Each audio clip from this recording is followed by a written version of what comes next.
Welcome to online class. So, what are we discussing? We are discussing class 8 भूगोल chapter 2. अब chapter 2 में हमने कहां तक पढ़ लिया था? पार्ट 1 में. पार्ट 1 में हमने यहां तक करा था साझा संपत्ति संसाधन. हम देख रहे थे कि जो भूमि है वो सीमित है और जनसंख्या अधिक है. अब चलिए आगे चलते हैं. फिर उसके बाद हम आज का हमारा टॉपिक पढ़ेंगे भूमि का संरक्षण. तो संसाधन के अनुसार भूमि की गुणवत्ता में अंतर होता है. बिल्कुल होता है. लोगों ने सामुदायिक भूमि पर व्यापारिक क्षेत्र बनाने, नगरीय क्षेत्रों में घर बनाने, ग्रामीण क्षेत्रों में कृषि योग्य भूमि का विस्तार करने के लिए अनाधिकृत हस्तक्षेप करना शुरू कर दिया है. हर जगह इंसान को भूमि चाहिए तो वो हस्तक्षेप करता है. आज भूमि उपयोग प्रतिरूप में व्यापक परिवर्तन हमारे समाज में सांस्कृतिक परिवर्तनों को दर्शाते हैं. तो आज के समय हमारे पास कई सारे परिवर्तन हो रहे हैं. पहले हम भूमि का उपयोग कई और चीजों में करते थे, आज हम कोई और चीजों में करते हैं. तो बदल रहे हैं. तो वर्तमान में कृषि और निर्माण संबंधी गतिविधियों के प्रसार के कारण, तो कृषि और हमें कई सारी इमारतें सड़कें बनानी हो, उन सब के कारण क्या हो रहा है? प्रसार के कारण निम्नीकरण हो रहा है. भूस्खलन, जो भूमि है वो गिर रही है. पहाड़ों पे जो भूमि है वो नीचे गिर जाएगी. मृदा अपरदन, जो हमारी मृदा है, सॉइल है, वो उड़ जाएगी. उसके जो न्यूट्रिएंट्स हैं, जो उसके पोषक तत्व हैं, वो खत्म हो जाएंगे. मरुस्थलीकरण पर्यावरण के लिए प्रमुख खतरा है. रेगिस्तान बन गया हर चीज. हमें चाहिए हरियाली, मगर बन गया क्या? मरुस्थलीकरण हो गया हर चीज का. रेगिस्तान हो गया. वाटर की कमी हो गई, पानी की कमी हो गई. तो इस तरीके की चीजें होती है. ये हमने भूमि उपयोग में पढ़ लिया था. ठीक है. तो भूमि उपयोग हमारा खत्म हो गया. चलिए अब हमारा जो आज का टॉपिक है वो क्या है? भूमि संसाधन का संरक्षण. और ये जो आप देख रहे हैं वो वही है. सबसे पहले खेती करते थे, फिर धीरे धीरे हमारा विकास हुआ. हमने घर बनाए. आज के टाइम पे देखिए कितना निम्नीकरण हो गया है. पेड़ पौधे तो दिखते ही नहीं है. ज्यादा से ज्यादा हमें बिल्डिंग से दिखती है. वही बात यहाँ पे करी गई. भूमि का उपयोग किस तरीके से बदला है, चारों आपके चित्रों में यही बताया गया है. आज का हमारा जो ये टॉपिक है भूमि संसाधन का संरक्षण. हमने पढ़ लिया भूमि का उपयोग किस तरीके से किया गया. अब हम भूमि संसाधन का संरक्षण पढ़ें. चलिए देखते हैं भूमि का संसाधन का संरक्षण भी हम कैसे कर सकते हैं. उपयोग तो कई सारी चीजों में कर रहे हैं. अब इससे कई सारी समस्याएं आ गई. तो क्या करते हैं? तो बढ़ती जनसंख्या तथा इसकी बढ़ती मांगों के कारण वन भूमि और कृषि योग्य भूमि का बड़े पैमाने पर विनाश हुआ. तो बढ़ती जनसंख्या और बढ़ती मांगे, इन्होंने भूमि और कृषि योग्य भूमि का बड़े पैमाने पर विनाश कर दिया है. जितनी जनसंख्या बढ़ेगी उतनी भूमि चाहिए, और इतनी भूमि हमारे पास है नहीं. भूमि का जो है बड़े पैमाने पर विनाश हो रहा है. तो इससे इस प्राकृतिक संसाधन, जो ये भूमि हमारा प्राकृतिक संसाधन है, उसके समाप्त होने का डर पैदा हो गया. जो भूमि हमारा संसाधन है प्राकृतिक, उसके समाप्त होने का डर जो है पैदा हो चुका है. इसलिए विनाश की वर्तमान दर को अवश्य ही रोकना चाहिए. इसलिए हमें क्या करना होगा? विनाश की जो वर्तमान दर है उसको रोकना होगा. वन रोपण. और रोकेंगे कैसे? क्या क्या हमें कार्य करने होंगे रोकने के लिए, स्टेप्स लेने होंगे. तो आपसे पूछ सकते हैं भूमि संरक्षण करने के उपाय बताइए. तो आप क्या बताएंगे? पहला उपाय वन रोपण करना. दूसरा उपाय भूमि उद्धार करना. तीसरा रासायनिक कीटनाशकों और उर्वरकों की नियमित उपयोग करना. चौथा अतिचारण पर रोक करना. चौथा हो गया आदि भूमि संरक्षण के प्रयुक्त सामान्य तरीके. तो ये आपके 4 उपाय हो गए जो आपसे पूछे जा सकते. अब हमने यहाँ पे एक चीज पढ़ी थी, और वो क्या था? भूस्खलन. कि भूमि जो है पहाड़ों इन सब से जो है गिर जाएगी नीचे. अब जब इन सब चीजों से जो है भूमि नीचे गिरेगी तो कई सारे प्राकृतिक समस्याएं उत्पन्न हो सकती है. तो हम भूस्खलन को एक बार देख लेते हैं. उसके बाद हम आगे हमारा जो नेक्स्ट है बता स्टार्ट करेंगे. तो चलिए भूस्खलन देख लेते हैं एक बार. भाई क्या कहता है भूस्खलन, किस तरीके से भूमि जो है अपने आप गिर जाती. चलिए देखते हैं. भूस्खलन आपसे पूछ सकता है व्हाट इज भूस्खलन. कि भूस्खलन क्या है, भूस्खलन को परिभाषित कीजिए. तो भूस्खलन को सामान्य रूप से शेल, मलबा, ढाल से गिरने वाली मिट्टी के बहत संचालन के रूप में परिभाषित किया गया. ये देखिए गिर रही है भूमि. तो वे प्राय कैसे गिरती है? भूकंप से गिर सकती है. बाढ़ आ जाएगी तो गिर जाएगी. ज्वालामुखी फट जाएंगे तो आ जाएगी. ये भूस्खलन तब हो सकता है. लंबे समय तक, तो ये आपकी क्या होगी? परिभाषा होगी. लंबे समय तक भारी वर्षा होने से भूस्खलन होती है. तो लंबे समय तक क्या होता है? भारी वर्षा होती है ना, उससे भी भूस्खलन हो जाता है. यह नदी के प्रवाह को कुछ समय के लिए अवरुद्ध कर देता है। लंबी बारिश हो रही है तो नदियां बढ़ती जा रही है, ज्यादा बढ़ जाएगी तो क्या होगा, नदी के प्रवाह को कुछ समय के लिए जो है ये अवरुद्ध कैसे करेगा, जैसे कि ये है, ये गिर गया, ये नदियां यहाँ से चल रही है तो बीच में जो है कोई अपना जो है भूस्खलन हो गया तो इतना बड़ा जो भूमि है वो यहाँ पे गिर गई, तो जो नदी जा रही थी इधर वो जो है यहाँ पे रुक गई, यहाँ पे क्या हो जाएगी, रुक जाएगी। और अगर ये तेज जा रही है तो ये इधर बिखर जाएगी, इधर बिखर जाएगी, अपना जो दिशा है वो भ्रमित हो जाएगी। तो नदी अवरुद्ध इस तरीके से हो गई कि अचानक फूट पड़ने से निचली घाटियों के आवासों में विध्वंस आ जाता है। अचानक फूट पड़ जाएगी तो निचली घाटियां जो है विध्वंसकारी हो जाएगी, वहां पे जो है ये नदियां जाएगी तो वहां से चीजें उठा के ले जाएगी, बाढ़ आ जाएगी। तो पहाड़ी भूभाग में भूस्खलन एक मुख्य और विस्तृत रूप से फैली प्राकृतिक आपदा है।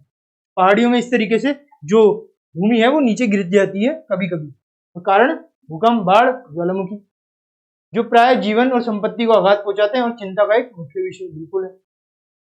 ठीक है, ये यहाँ से भूस्खलन की यहाँ से यहाँ तक आपकी परिभाषा हुई, आप नोट कर लीजिए। ठीक है, और उसके बाद आपको कुछ डिटेल्स बतानी है तो आप बताओ। चलिए आगे चलते हैं। अब हम एक उदाहरण देखते हैं। ये जो आपको चित्र बताया गया है ये भूस्खलन का, वो एक उदाहरण है। क्या है, हिमाचल प्रदेश के किन्नौर जिले में रेकांगपिओ के निकट पंजी गांव में बड़े भूस्खलन के कारण राष्ट्रीय महामार्ग 22 की पुरानी हिंदुस्तान तिब्बत सड़क का 200 मीटर तक का भाग नष्ट हो गया। देखिए, हिमाचल प्रदेश का किन्नौर जिला है, वहां पे रेकांगपिओ के निकट ये पंजी गांव है, वहां पे इस तरीके का जो है भूस्खलन हो गया और राष्ट्रीय मार्ग 22 जो है वो पूरे तरीके से जो तिब्बत और हिंदुस्तान के बीच की सड़क थी 200 मीटर की, वो भाग नष्ट हो गया। ठीक है, वही बताया गया आपको। तो आगे देखते हैं। यह भूस्खलन पंजी गांव में तीव्र विस्फोटक द्वारा हुआ। विस्फोटन के कारण ढाल का यह कमजोर क्षेत्र नीचे गिर गया, जैसे भी गिरा, जिसके कारण सड़क और गांव के आसपास के क्षेत्र को क्षति हुई। जब गिरेगा तो किसी ना किसी व्यक्ति या फिर उनकी जो संपत्ति है, इमारतें, उन पे गिरेगा, उनसे उनको नुकसान होगा, क्षति होगी। तो पंजी गांव को किसी संभावित मानव विनाश से बचाने के लिए पूर्ण रूप से खाली कर दिया गया। आप सब जानते हैं जब भी इस तरीके के भूस्खलन होते हैं कि आपको लगता है कि भाई कोई पहाड़ से कुछ ना कुछ गिरने वाला है, तो हम वो जो इलाका है उसको खाली करा देते हैं ताकि लोगों की जान की हानि ना हो। अब आगे देखते हैं, अब आगे देखते हैं क्या हो रहा है, अब आगे देखते हैं क्या हो रहा है। तो न्यूनीकरण प्रक्रिया, न्यूनीकरण क्रियाविधि, न्यूनीकरण क्रियाविधि। तो वैज्ञानिक प्रविधियों के विकास से हमें समझने की शक्ति मिली है कि भूस्खलन उत्पन्न होने के कौन कौन से कारक हैं और उनका प्रबंधन कैसे करना है।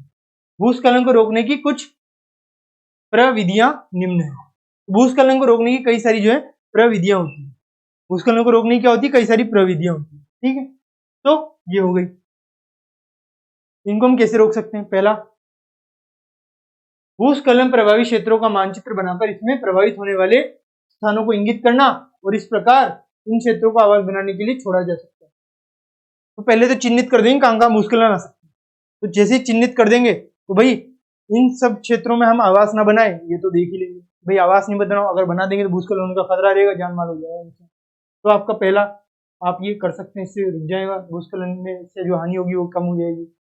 भूमि को खिसकने से बचाने के लिए प्रतिधारी दीवार का निर्माण, इस तरीके से जो दीवारें हैं वो बना सकते हैं। ये देखिए, ये दीवार है, प्रतिधारी दीवार ये बना दी। बाई चांस भूस्खलन हो भी गया तो ये दीवार की वजह से कम हो जाएगा और हमारा ज्यादा नुकसान नहीं होगा। और फिर भूस्खलन को रोकने का सबसे प्रभावी तरीका वनस्पति आवरण में वृद्धि है कि भाई हर जगह पेड़ पौधे वगैरह लगाओ, उससे भूस्खलन कम होगा, क्योंकि जड़ें जो है भूमि को पकड़ के रखेंगी।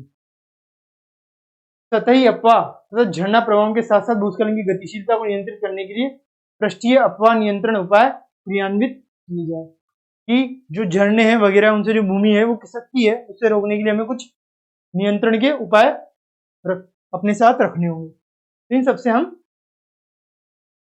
भूस्खलन को रोक सकते हैं। ठीक है, इस तरीके से हमने भूस्खलन पढ़ लिया, हमारा ये भूस्खलन हो गया। चलिए आगे चलते हैं। हमने ये पढ़ लिया था, ये सारे उपाय हैं जिससे हम भू संरक्षित कर सकते हैं। भूस्खलन तो हो गया, भूस्खलन के बचने के लिए हमें ये 4 उपाय करने होंगे जो मैंने आपको बता दिए। ठीक है, अब हम आगे देखते हैं। आगे हम अब हमारा नेक्स्ट जो टॉपिक है वो है मृदा।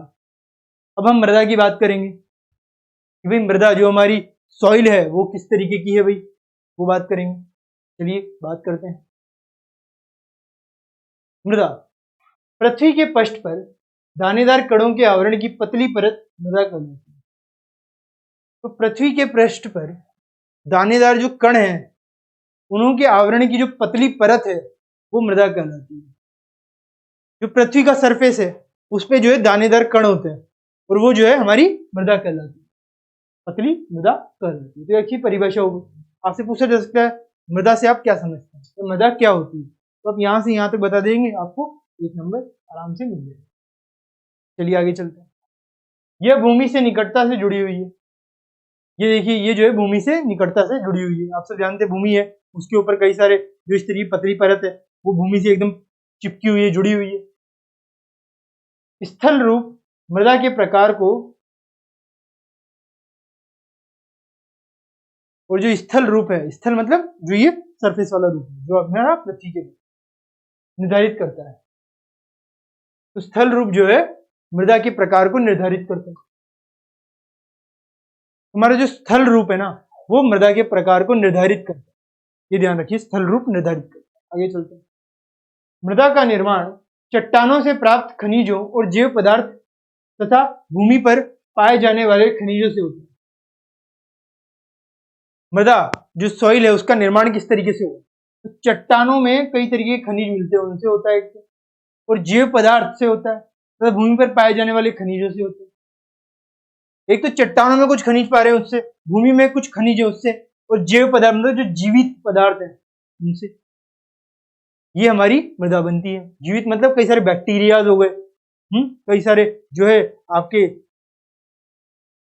ऐसे पदार्थ हो गए, तो ये सारे चीजें मिलकर मृदा बना देती है। यह अपक्षय की प्रक्रिया के माध्यम से बनती है। इसकी प्रक्रिया के माध्यम से, अपक्षय की प्रक्रिया के माध्यम से। अब चलिए देखते हैं अपक्षय होता क्या है, उस प्रक्रिया के माध्यम से कैसे बनती है मृदा। चलिए यहाँ पे आपको दिया हुआ है, कहाँ पे दे रखा है, ये देखिए यहाँ आपको बताया हुआ है कि अपक्षय क्या होता है। ये आपसे पूछा भी जा सकता है कि अपक्षय को परिभाषित करिए।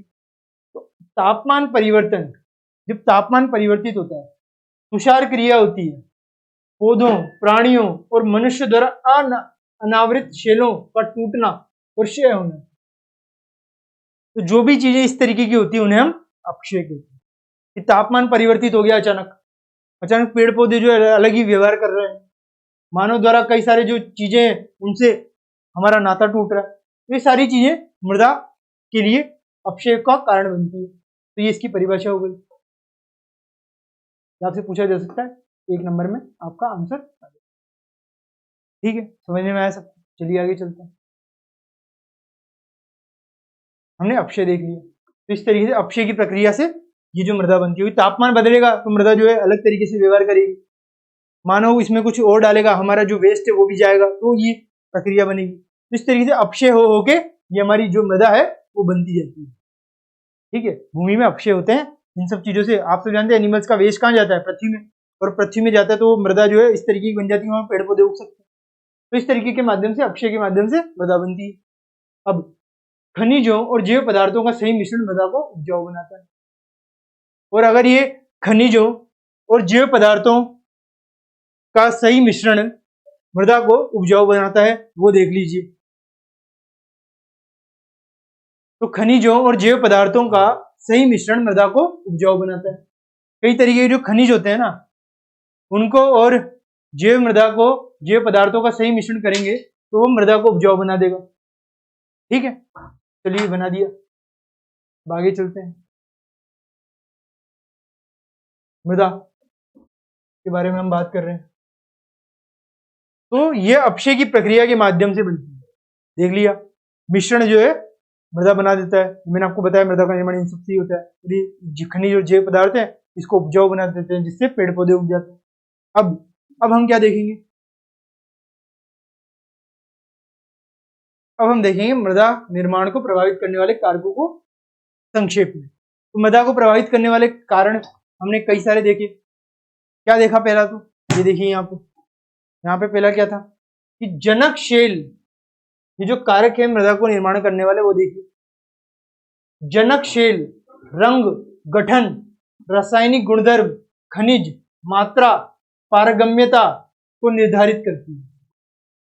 ये सारी चीजें मृदा को निर्धारित करती है। उसका रंग क्या है, उसका जनक कौन है, उसका जो सोर्स कौन है, गठन कैसे हुआ है, उसका रासायनिक गुणधर्म, उसमें कौन कौन से रसायन है, कौन कौन से खनिज है, उनमें क्या क्या पारगम्यता, उनमें क्या क्या प्रक्रियाएं हो रही है, तो उन सबको जो है निर्धारण से मृदा बनती है।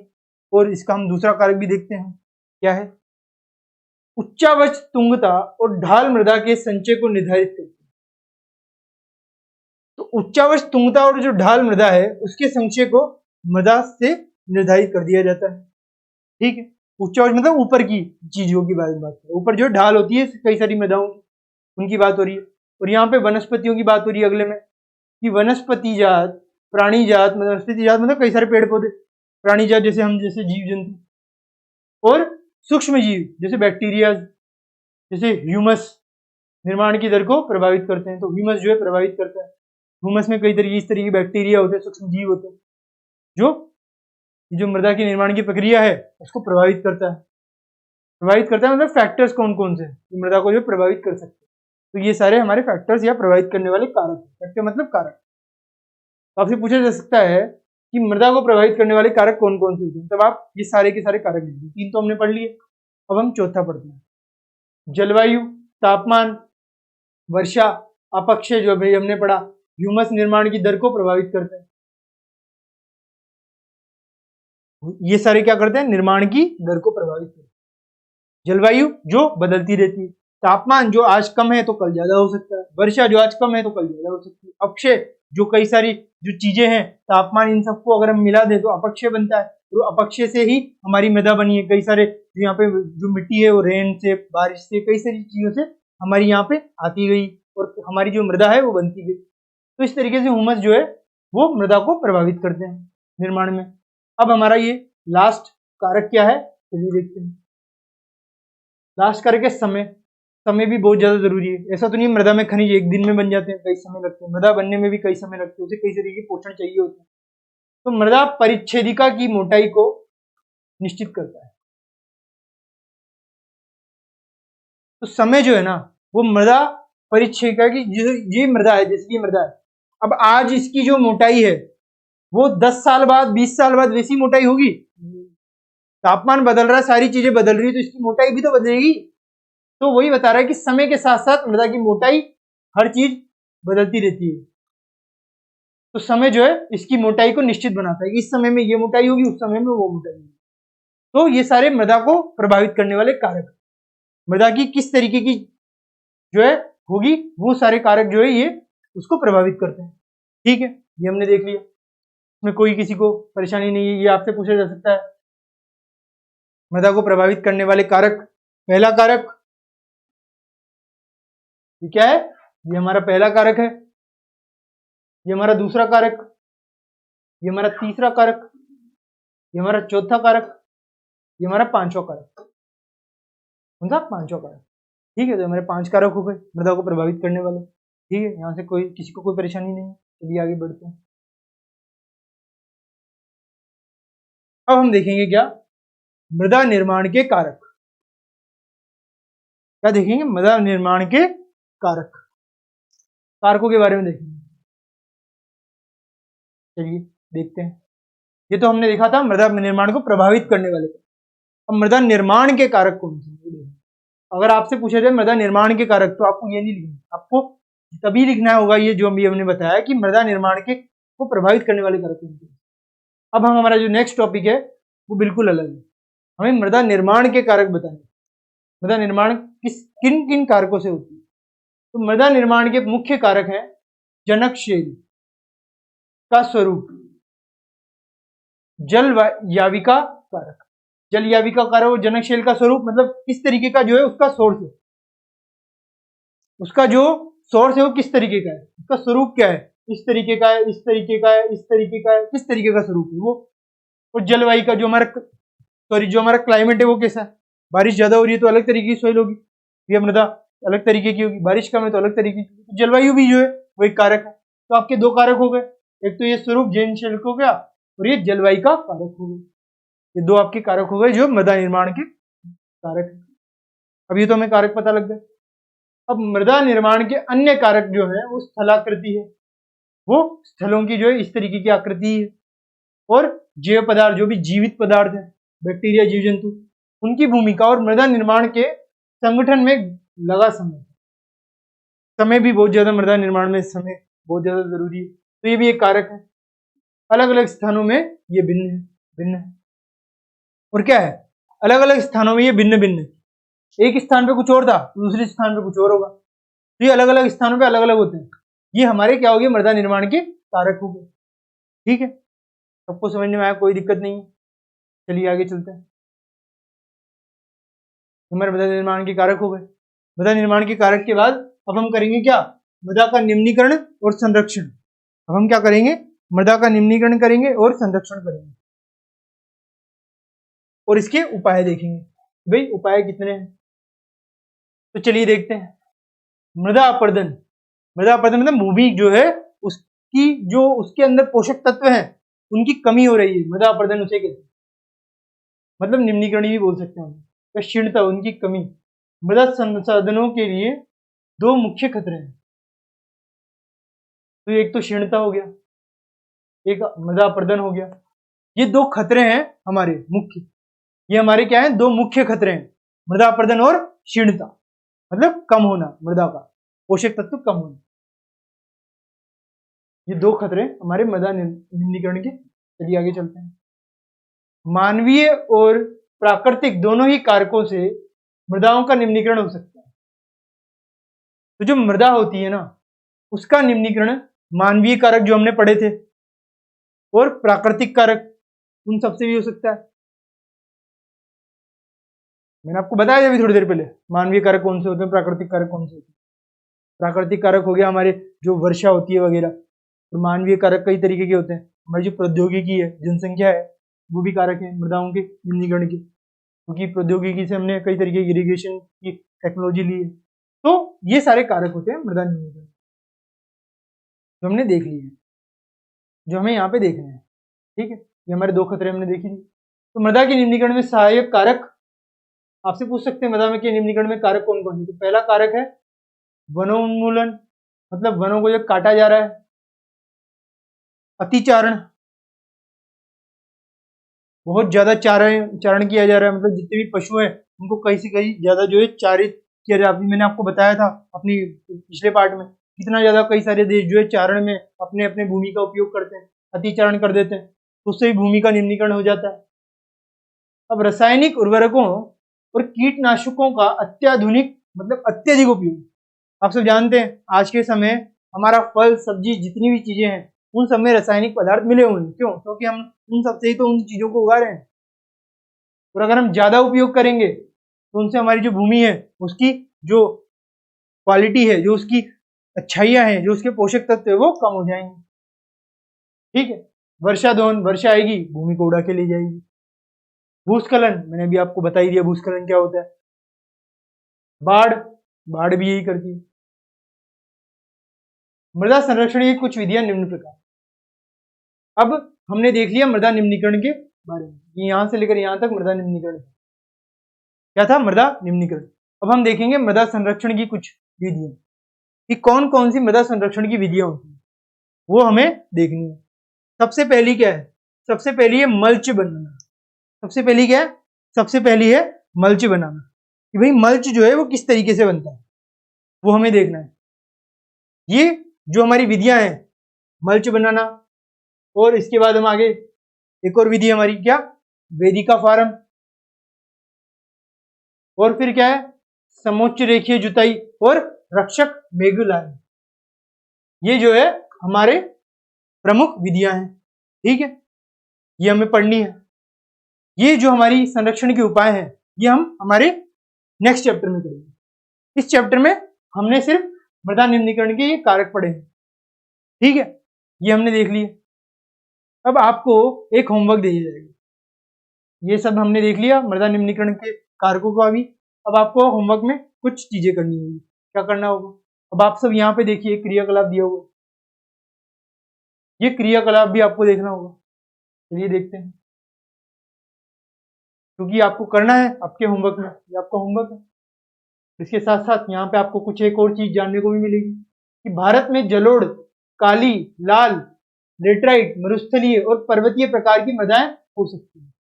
आपसे अगर बाई चांस पूछ लिया किसी ने कि मृदाएं कितनी प्रकार की होती है, तो जलोढ़, काली, लाल, लेटेराइट,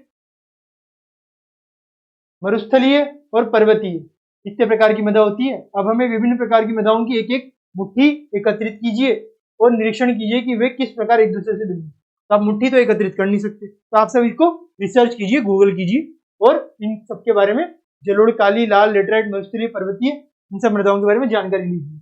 ठीक है, और विशेषताएं आप अपने नोटबुक में अंकित कीजिए, ये आपका होमवर्क है। ठीक है, तो अब हम बाकी चीजें अपने नेक्स्ट पार्ट में करेंगे। तब तक के लिए thank you very much, have a nice day.